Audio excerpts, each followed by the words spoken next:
Ahora tendremos ocasión de escuchar la mesa redonda coordinada por nuestro compañero Luis Regueira Benítez, dedicada precisamente a colecciones documentales. Pues les dejo con don Luis Regueira y los participantes en la mesa.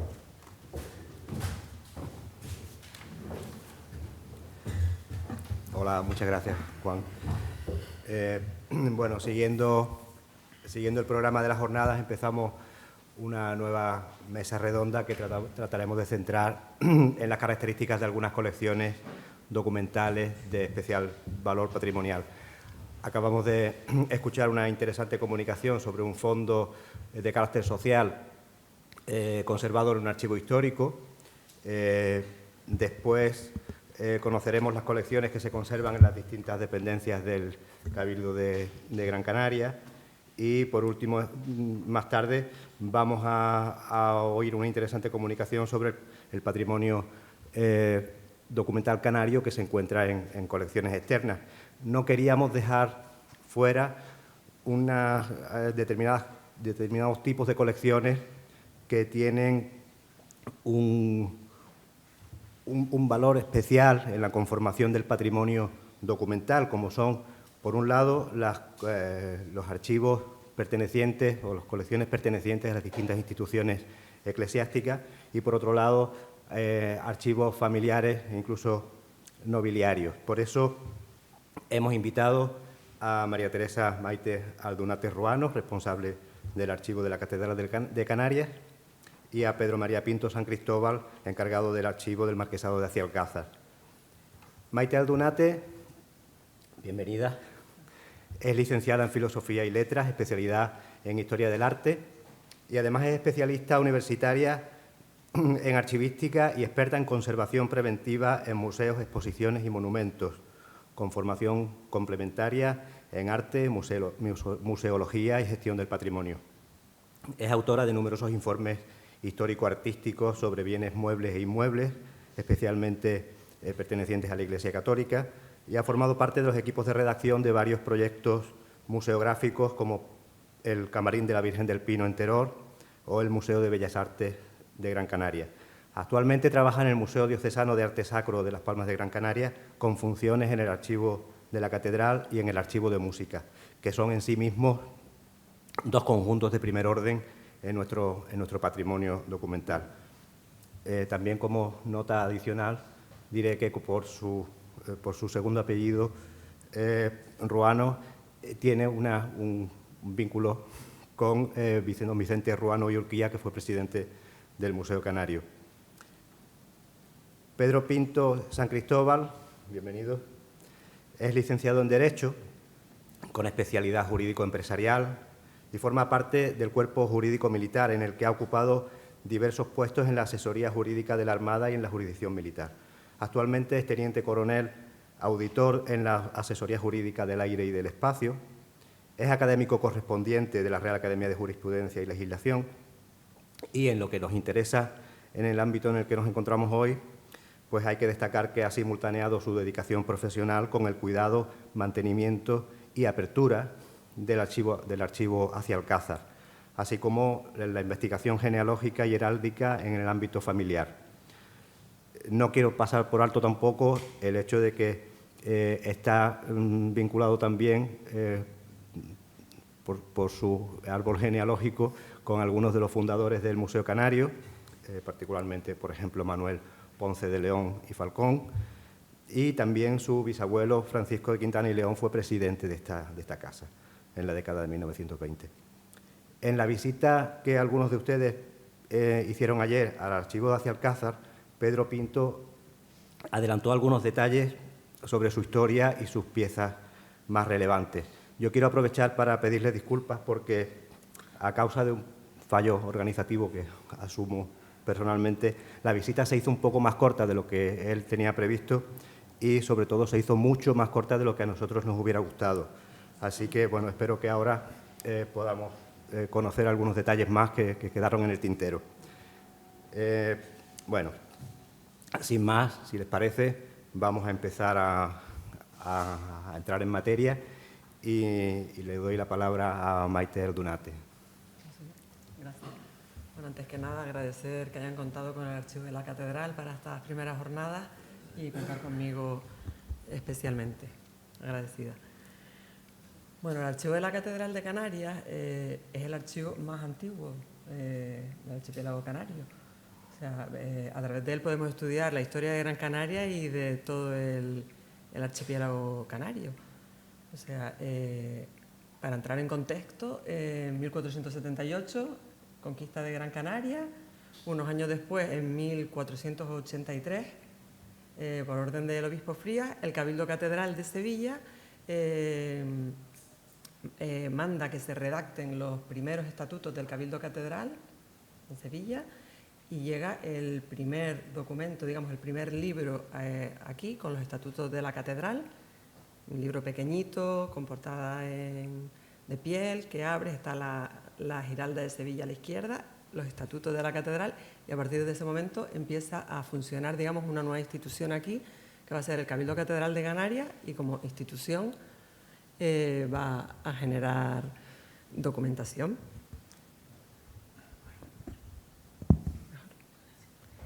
¿Vale? Entonces, en 1483 queda constituido el Cabildo Catedral.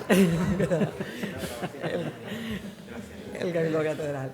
¿Vale? Luego ya en 1489 comenzará a construirse por mandato de los Reyes Católicos el edificio, digamos, no la catedral, pero lo que es la institución, el Cabildo Catedral, ya queda establecido y tiene su fundamento.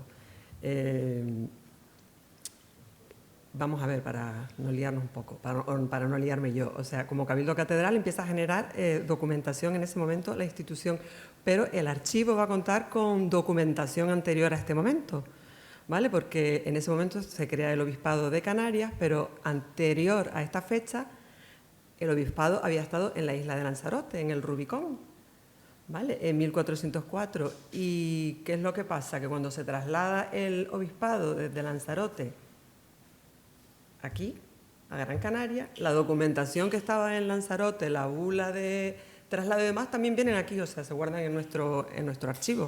O sea, que tenemos documentación anterior a la creación del Cabildo Catedral, aunque no sea propiamente del Cabildo Catedral, ¿vale? A ver, no les voy a liar, pero también estaba el Obispado de Fuerteventura y demás, pero bueno, a lo que nos centramos, al Cabildo Catedral. Como fondos podemos distinguir 4 grandes fondos. Podríamos hacer subgrupos, pero principalmente tenemos el fondo que genera el Cabildo Catedral como institución, ¿vale? Todas las reuniones que ellos celebran mensualmente, tenemos pues sesiones ordinarias, sesiones extraordinarias, tenemos libros de prebendados, que es como, digamos, una guía o donde cada vez que cada canónigo, ¿no?, que es los miembros que constituyen el Cabildo Catedral, es el deán, ¿no?, que digamos que es el presidente, y los canónigos son los miembros que forman la institución, pues cada vez que va entrando uno, pues se registra el cargo que tiene, si es penitenciario, si es racionero, si es canónigo de primera, de segunda, todo eso queda recogido en los libros de prebendados. Tenemos pues las cartas, copias de cartas que llegaban de la corte, que salían de aquí hacia la corte. Aquí podemos incluir también los diccionarios, el de Viera y Clavijo, el diccionario de Historia Natural, forma parte del Archivo Catedral. Y luego lo que la gente conoce como el archivo secreto, que en realidad es el archivo de secretaría. Lo que pasa es que la abreviatura, la O pequeñita, la gente pues lo ha ido extendiendo como archivo secreto, pero el secreto tiene poco. Y pues ahí tenemos pues bulas, cédulas reales de la época de los Reyes Católicos, documentación. Aquí podemos también recoger el libro de la Inquisición, también un pequeño libro de pergamino también con la portada de piel, que es una auténtica maravilla, pintado, precioso. Y bueno, está todo recogido en la publicación de la revista del Museo Canario, la de don Santiago Cazorla, o sea que ahí pueden consultar todos los fondos de esta parte que les comento. Luego un fondo muy, muy importante es el económico, ¿no?, el conocido como Fondo de Diezmos y Primicias, que la Iglesia, pues saben que recogía lo que eran los diezmos, ¿no? Se dividía aquí en 4 partes, pues para el rey una parte, otra parte para el obispo, otra parte para la fábrica catedral, ¿no? Que, claro, estamos como les comentaba, recién empezaba, se acababa de conquistar la isla y había que construir la catedral, pues se destinaba una parte a la construcción de la catedral y, por otro lado, para los beneficios parroquiales, porque también había que empezar a construir parroquias. Una vez que llegó el obispo Frías, pues hay que empezar a evangelizar el territorio, y una parte del dinero de los diezmos que se recogía era también para los beneficios parroquiales. La peculiaridad nuestra, del archipiélago nuestro, del obispado de aquí, es que en todos los obispados, por lo general, de la recogida de diezmos siempre era el obispado. Aquí va a ser el cabildo catedral, porque como aquí los obispos tardaban en venir o no tardaban en venir, el territorio de ultramar, pues el cabildo catedral, que va a estar fijo, digamos, aquí, pues va a ser el que se va a encargar de la distribución de los diezmos. O sea que siempre ha sido un cabildo catedral muy potente respecto a los de España. Ahora ya es otra época y ya no tiene nada que ver, pero siempre fue un cabildo muy importante. Pues en los fondos de diezmos pues tenemos los cobros de diezmo de las horchillas, de la sal, los libros del pan, los libros de la nieve, porque en el Pozo de las Nieves era propiedad del cabildo catedral. O sea, se recogía la nieve, se bajaba, se vendía aquí, y eso producía ingresos también al cabildo catedral. Están los libros de repartimiento, los libros de hacedores. Cada isla tenía un hacedor que administraba el territorio y se recoge toda la documentación. Las casas mayores diezmeras, subsidios, excusados, los menudos, las rentas de cada isla, tasmias, las rentas decimales. Luego, y muy importante, las libranzas de fábrica, los libros de fábrica de la catedral, para, recorrer todo el proceso constructivo de la catedral. Este es un fondo muy importante.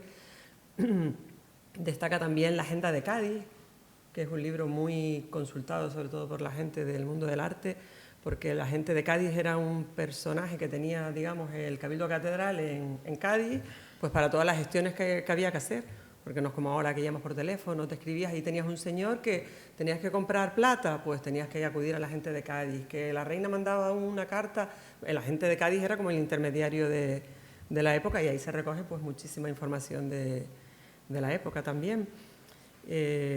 También hay algunos libros de cofradías, porque anterior a la catedral estaba la capilla de la iglesia del Sagrario, pues que tenía cofradías y funcionaba como tal. La documentación esa también se guarda en el archivo de fondo, depósitos y demás. Antonio Macías, catedrático en la Universidad de La Laguna de Historia Económica, pues también ha hecho un estudio importante sobre este fondo, si les interesa y quieren ampliar. Luego, un fondo importantísimo, y que aquí veo caras que les va a encantar, es el fondo del archivo musical. La catedral tenía una muy importante capilla de música, con compositores de primer orden que venían de fuera de la península, o bien luego ya posteriormente eran de aquí, que se formaban y luego se iban y volvían, y componían pues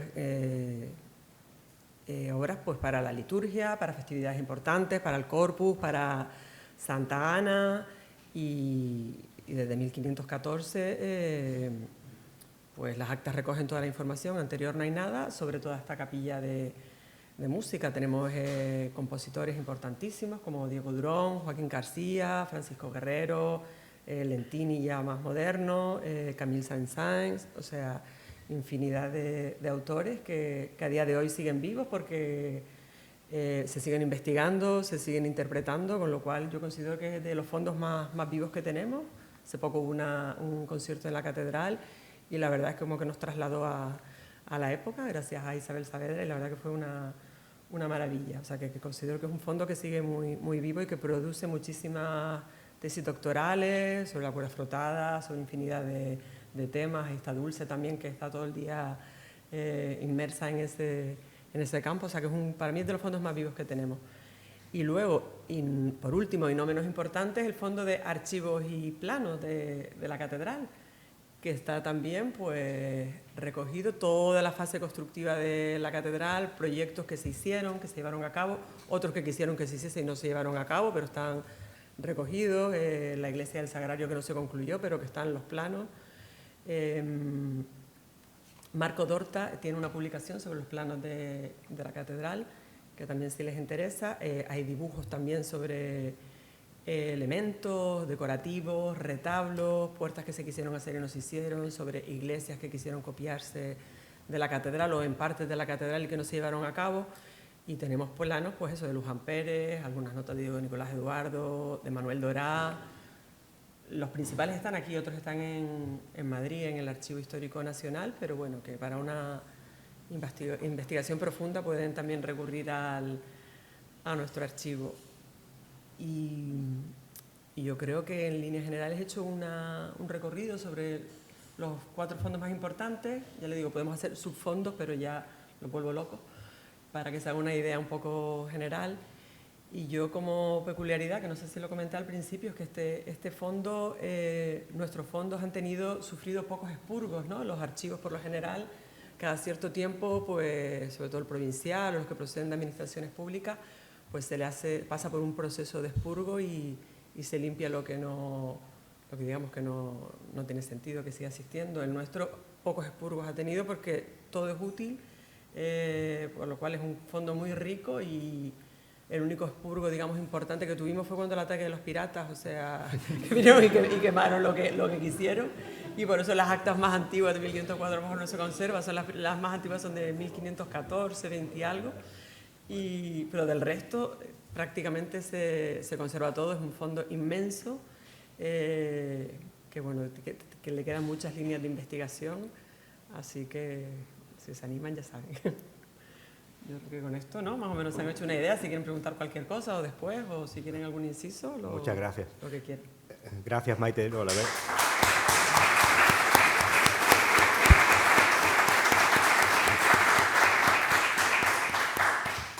La verdad es que sí, que salen muchas cosas que preguntar, muchos temas en los que profundizar, pero bueno, primero vamos a tener el placer de escuchar las explicaciones que nos va a dar Pedro Pinto sobre el archivo hacia Alcázar. Adelante. Muchas gracias, Luis, por la presentación y felicidades, por cierto. Nada que disculpar de ayer. Fue una visita estupenda en la que pude contar un poco lo que estaban viendo para que se hicieran una idea cabal. Los archivos familiares tienen una importante característica, y es que, a diferencia de los de la Iglesia o los públicos o los oficiales, están siempre en manos de aficionados con mejor o peor fortuna. Yo soy uno de ellos.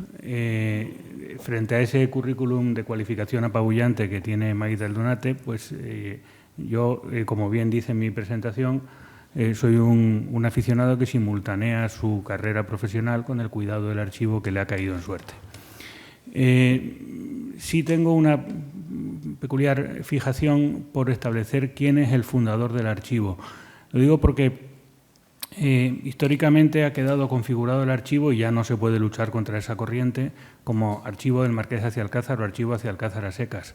Y eso es cierto, como todo en la historia, cierto a medias. Realmente un archivo familiar es un poco arbitrario fijarle un fundador, porque si nos ponemos puristas, el archivo lo funda Juan de Soria cuando viene en esa magnífica fecha de 1478 con sus papeles debajo del brazo. Ese es el principal, el origen más claro que podemos establecer del archivo. Poco a poco lo va desarrollando, lo va acrecentando, recibe datas y tal. Pero hay un momento, para mí, definitivo, y es la década de 1820. En esa década, como saben todos, se producen dos fenómenos, la desamortización y la desvinculación, y mi tatarabuelo, Antonio de Quintana y Llarena, que no era marqués de Alcázar, pero hereda el archivo suyo por parte de Quintana y por parte de Llarena, pero además estaba casado con Dolores de León y Joven, con lo cual hereda también recibe bienes que proceden de la familia León y de la familia Joven de Salas, y a través de León, pues de Matos, Coronado, Monteverde, Casabuena, Romero, etcétera. Y él, por eso lo considero el fundador del archivo. Él es el primero que tiene la intuición de que el final del antiguo régimen, al que él asiste muy de niño, provoca una dispersión patrimonial. Él no era el mayor de su familia, ni su mujer tampoco, pero curiosamente sí es el que tiene los papeles, no porque se los robara a sus hermanos ni primos, sino porque una vez desaparecida la necesidad utilitaria de tener esa documentación controlada, ya nadie le hizo caso. O sea, anterior a esa época, los documentos eran necesarios para mantener el potencial económico de la familia. Las propiedades se heredaban en posesión, no en dominio, se sucedían los vínculos, había que pelearse con los hermanos y primos a propósito de si yo tengo más o menos derecho a mayorazgo, tengo que ocupar determinados cargos para los que se me pide una hidalguía, quiero hacer una carrera militar y entonces necesito probar la nobleza. Y entonces todos esos papeles tenían utilidad práctica. Y cuando esa utilidad práctica desaparece, por eso es tan injusta esa afirmación que a veces hace la gente que se pretende elegante. La gente elegante no habla de dinero, una porra. La gente elegante está hablando de dinero toda la vida, absolutamente siempre. Y, de hecho, es así que cuando los papeles dejan de generar dinero, dejan de tener utilidad para muchísima gente. Pues una excepción en ese marco temporal es don Antonio de Quintana y Arena, que piensa, dice, no, esto no puede ser que al desgregarse todas las propiedades cada uno se lleve el papel de una finca, el papel de una casa, el papel que tiene. Digo, no, todo esto hay que conservarlo, hay que custodiarlo y se lo queda en su casa. Se lo queda en su casa, literalmente, que era heredada de la familia materna, donde todavía hay gente viva que recuerda haber ido a consultar ese archivo que custodiaba mi inolvidable tío Gonzalo. Y se lo queda, lo amplía, como dice el Evangelio, al que tiene se le dará y al que no tiene se le quitará hasta lo que no tiene. Pues como él tiene un archivo muy bueno, yo tengo varias historias concretas de gente que, ¿con esto qué hacemos? Pues mis hijos se van a pelear porque son unos animales de bellota, entonces mejor se lo damos a Frasco Quintana que lo cuidará. No, y esto, ay chico, qué horror, que estos papeles no sirven para nada. No, pues que se los lleven al marqués porque él los va a cuidar. Entonces, ¿qué le pasa a mi tatarabuelo Antonio? Que lo sucede su hijo, Frasco Quintana, Francisco de Quintana y León, que fue efectivamente presidente de este museo y parece que es socio fundador también, y que ha pasado a la historia como un gran, y verdaderamente lo fue, un gran investigador, pero el Novelio de Canarias dice, reunió, recopiló, estudió un vasto archivo que, bueno, sí, bien, pero lo había heredado de su padre, porque además hasta entonces los papeles no eran nada, eran un conjunto de papeles que estaban en la casa y se repartían como las sortijas, los taburetes de madera o las cucharas de comer. Pero mi tatarabuelo Antonio, en su testamento, recientemente publicado en el libro que se ha hecho a propósito del campus de Tafira, ya da un sentido unitario al archivo y le lega a su hijo Francisco el estante, no me acuerdo cómo dice exactamente, pero algo así como el estante con los papeles del archivo de mi casa o una cosa parecida. Entonces, esa es la primera vez que el archivo se considera como un conjunto orgánico. Y como un conjunto orgánico, además, con valor, como digo, puramente cultural. Ya no sirve para nada, relativamente, sirve nada menos que para el cultivo de la historia, pero ya no tiene esa utilidad material. Entonces, ¿qué podemos encontrar en el archivo hacia Alcázar? Lógicamente, fundamentalmente, documentación familiar, informaciones de hidalguía, documentación contable de las empresas, si se puede usar un poco anacrónicamente un término, documentación negocial, pleitos de herencias, pleitos de mayorazgos, pleitos en general. Los archivos familiares son la esclerotización de un conflicto permanente, porque las familias pues, no siempre se llevan bien, las que tienen archivos y las que no. Las que tienen archivos, lógicamente, lo dejan documentado, y las que no, pues se quedan solamente en memoria histórica. La memoria histórica es peligrosísima. Una de las grandes utilidades que ha tenido para mí el archivo es deshacer varios mitos que habían corrido por la familia oralmente, porque te encuentras con que la historia, bueno, no siempre la respaldan los documentos y a veces hay que tener un poco de precaución con lo que se ha recibido de tradición oral. Yo me vine a enterar con casi 50 años de que la familia León no era de Telde. Todos pensaríamos, hombre, la Casa Museo León y Castillo pues está en Telde, con lo cual los León son de Telde. Pues no, señor. Los León, bueno, fueron conquistadores en su origen de Gran Canaria, pero básicamente es una familia tinerfeña, Y a mí me produjo una cierta sorpresa encontrarme con que el prócer de la defensa de Gran Canaria en el siglo XIX pues fuera una familia de una familia de origen tinerfeño. Y luego, pues, otra serie de cosas que van quedando, como en las familias, no, se sabe que fulano era de no sé dónde, que fulanito hizo tal cosa. Hay un libro que siempre se ha creído que era de un tío mío, de José de Quintana y León, sobre la división de la provincia de Canarias, que es una respuesta a un panfleto que publicaron en Tenerife a propósito de la capital de la provincia de Canarias. En la familia siempre se había atribuido, sin duda, a decir, no, eso es del tío Pepe Quintana, porque como mi abuelo no lo podía publicar porque era militar.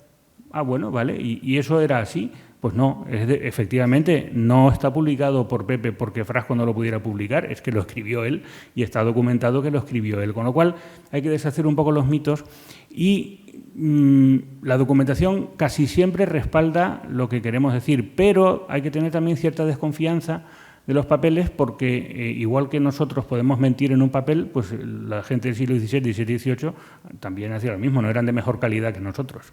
Con lo cual, los papeles son ciertos o no. Entonces hay que tener una cierta precaución. Dicen los historiadores que se fían más normalmente de los vestigios históricos materiales que de lo que pueda contar una crónica normalmente hecha por encargo de un rey o por un genealogista complaciente o por un historiador que lo que quiere es dejar bien a su señorito, como es natural.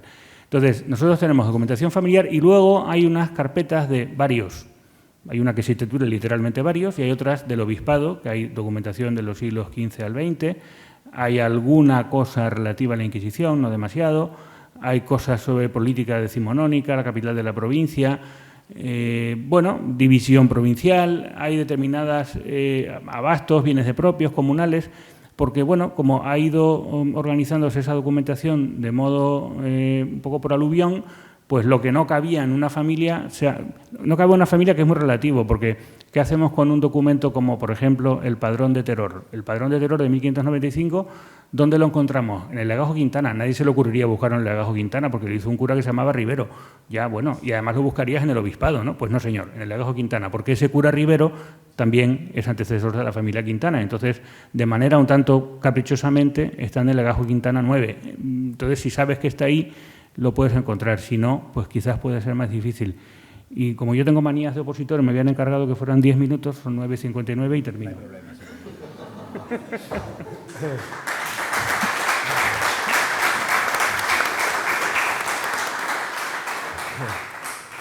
Muchas gracias. Fantástica presentación del archivo. También nos quedamos con ganas de saber un poquito más, así que enseguida, yo, si les parece, empiezo haciendo alguna pregunta yo mismo y después les ofrezco a los asistentes la posibilidad de meterse también en la conversación. En primer lugar, si de algo estamos seguros los que trabajamos con documentación histórica, es del paso del tiempo, del inexorable paso del tiempo y de los estragos que causa. Aparte de los expurgos, voluntarios o no, como los que hizo de forma masiva el pirata Van der Does al final del siglo XVI, acabamos de conocer que hay documentación anterior a esa fecha también, a pesar de aquel expurgo, pero esa documentación, sobre todo la más antigua, ¿en qué condiciones está? La pregunta va un poquito más para Maite porque por su perfil de experta en conservación preventiva, pero también puede ser extensiva al archivo hacia Alcázar. ¿En qué condiciones de conservación se encuentran estos papeles? Pues muy buenas, muy buenas. Las bulas están prácticamente, como si se hubiesen acabado de emitir. La labor nuestra, la primera es conservación preventiva, siempre. Que estén en unas buenas condiciones, o sea, el material que las envuelve, que sea neutro, el espacio donde está, que está climatizado, poca luz, poco uso. Nuestro archivo es un archivo cerrado, o sea, que no está abierto al público, como a lo mejor el provincial. O sea, las personas que acuden ahí es porque hacen una solicitud, están haciendo una investigación muy concreta y, digamos, pasan un filtro, no cualquiera que le apetezca puede ir a consultar el archivo catedralicio. Entonces la conservación es buena. Es verdad que algunas actas capitulares, al ser papel, o sea, se conserva mucho mejor el pergamino. El papel pues ya ha sufrido algún deterioro. Las 2 primeras actas capitulares están restauradas, se mandaron al Instituto de Restauración a Madrid, de Patrimonio, y están restauradas. Y luego otras pues están más o menos consolidadas y demás, pero en líneas generales está muy bien conservado el archivo. Yo creo que básicamente eso, porque no está abierto al público y ha tenido poco uso. Y luego, aparte que una de nuestras prioridades, aparte de la conservación preventiva, evidentemente, es la digitalización.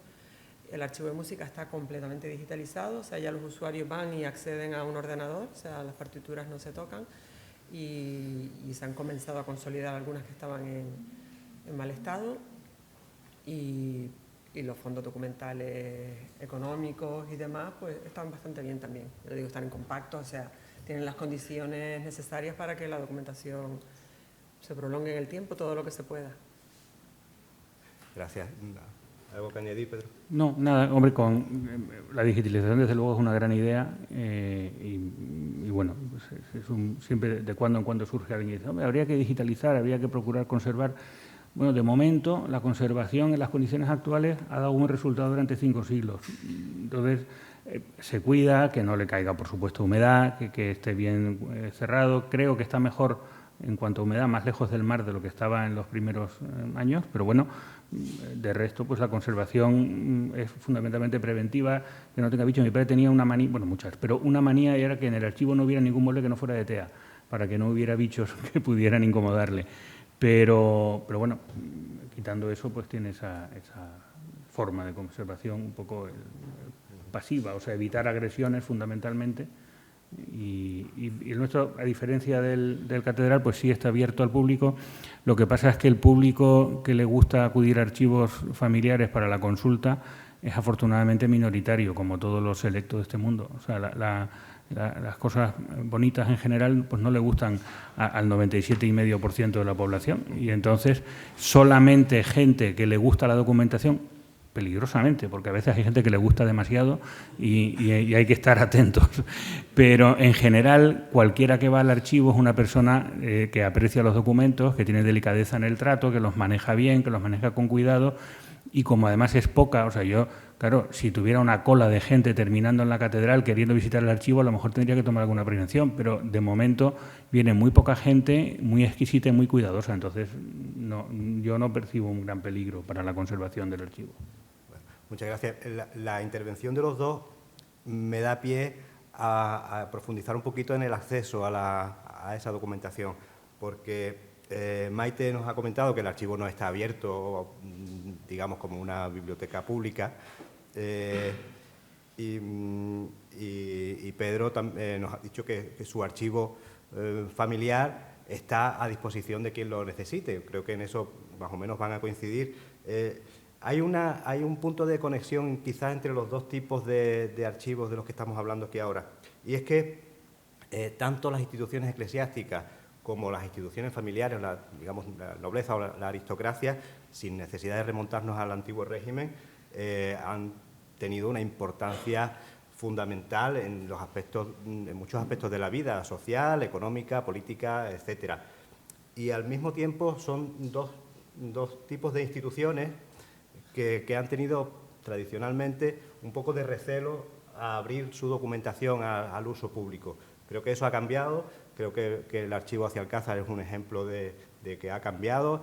El archivo de la Catedral también, nos acaban de hablar de algunas investigaciones, por ejemplo, han nombrado a Antonio Macías, a Marco Dorta, a Isabel Saavedra, etcétera, que han desarrollado investigaciones en estos archivos y bueno, pues aparte, pues me parece interesante destacar ese aspecto. Pedro, a lo mejor nos puede decir algunas palabras más sobre esa voluntad de apertura que quizás distingue el archivo de Alcázar de otros archivos familiares. Sí, bueno, realmente es una seña de identidad. Es una tradición familiar como otra cualquiera. Podría estar cerrado, como decían, probablemente sea apócrifo, que Catalina la Grande, que decía que sus papeles los veían los ratones y ella. Pues nosotros nos gusta verlo nosotros, los ratones, y los investigadores que quieren venir a verlo. Y además o sea, es público, pero además es público que es público. En el nobiliario de Canarias, cuando se habla de mi bisabuelo, se dice que condenó un archivo y que por su generosidad lo tuvo abierto. Pero además, ya que estamos aquí, en diciembre del 43, el Museo Canario hizo a mi bisabuelo presidente honorario, y precisamente una de las dos cosas que valoró fue que había reunido un magnífico archivo, anotado, custodiado y tal, y que por su generosidad había estado abierto a todos los que, con la retórica propia de posguerra, a todos los que con celo por el interés y la cultura, la investigación y no sé cuántos se habían acercado a él. O sea que realmente él lo ha tenido siempre como una... No es que nos sintamos obligados, o sea, él lo tenía abierto y lo podríamos cerrar, pero no nos da la gana. Entonces me parece que lo razonable es tenerlo abierto, que cualquier persona que quiera venir lo vea, y realmente suspicacias, porque realmente cuando abres la documentación la abres y te puedes encontrar cualquier cosa, no siempre agradable. Hay por ahí una investigación a propósito de un personaje que a lo mejor a principios del siglo XIX podía parecer una historia escabrosa, hoy es hasta divertida, quitando la parte que sufrió la pobre señora, doña Florentina de Llarena, que es una pobre víctima del sistema familiar del siglo XVIII en La Laguna, ¿no? XVIII.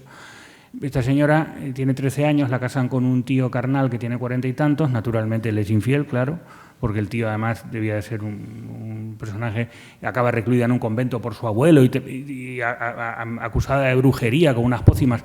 Todo eso está publicado en unos artículos. ¿Es desagradable que se conozca? A mí, francamente, o sea, me molestaría que eso le hubiera ocurrido a mi madre o a mis tías, que las he conocido, a una señora que vive a mediados del siglo XVIII, pues me da un poco más igual, con lo cual la apertura del archivo, yo creo que es un servicio que nuestra familia presta a la cultura canaria y española en consecuencia, y que sigue siendo así. O sea, por eso digo que realmente todo es... No, el archivo hacia Alcázar está abierto, sí, de momento. Y es hacia Alcázar, sí, de momento. Nada hace pensar que yo vaya a ser marqués hacia Alcázar, pero la realidad es que soy el que abre el archivo hacia Alcázar. Entonces, bueno, pues es lo que hay. Realmente es una opción libre, y que nos parece que no, dado que no es un interés apabullante, pues nos parece que no nos perjudica en nada y tiene un coste para nosotros limitado. Sí. Que igual me expresé mal, o sea, cerrado no quiero decir que no se pueda acceder, Sí, ¿vale? O sea, que entendido. llevamos un control, vamos, no es que tengamos un horario como los otros de 9 a 2 y puedes ir todos los días y solicita documentación como vienes aquí al Museo Canario, por ejemplo, pero es un archivo accesible, ¿vale? Tenemos infinidad de tesis doctorales de muchísimos temas, desde geografía, agricultura, porque el fondo nuestro da lugar a millones de investigaciones de muchísimos campos. O sea, hay gente que ha estudiado pues, sobre los ataques cuando era langosta, sobre los cambios climáticos. Ahora hay un chico estudiando sobre el aluvión en Tenerife del siglo XIX. O sea, el archivo nuestro da lugar a muchas cosas por la relación que había entre la sociedad, la iglesia, lo que movía la fe. Por ejemplo, no llovía y la gente iba a pedir a la Virgen del Pino que lloviese, entonces se solicita al obispado que se baje la Virgen del Pino y que venga a la catedral, eso queda recogido, pero es importante para nosotros que se baje la Virgen del Pino, pero para un estudioso sobre las sequías en Canarias desde el siglo XVI eso es un dato fundamental, o de muchas cosas, quiero decir, o esto, lo del aluvión. Pensemos que la diócesis de Canarias era una sola hasta 1819. O sea, que los volcanes de Lanzarote, pues que bajase la Virgen de tal, o en Tenerife, que pasa cuando hubo el terremoto aquel famosísimo, pues está recogido en las actas capitulares.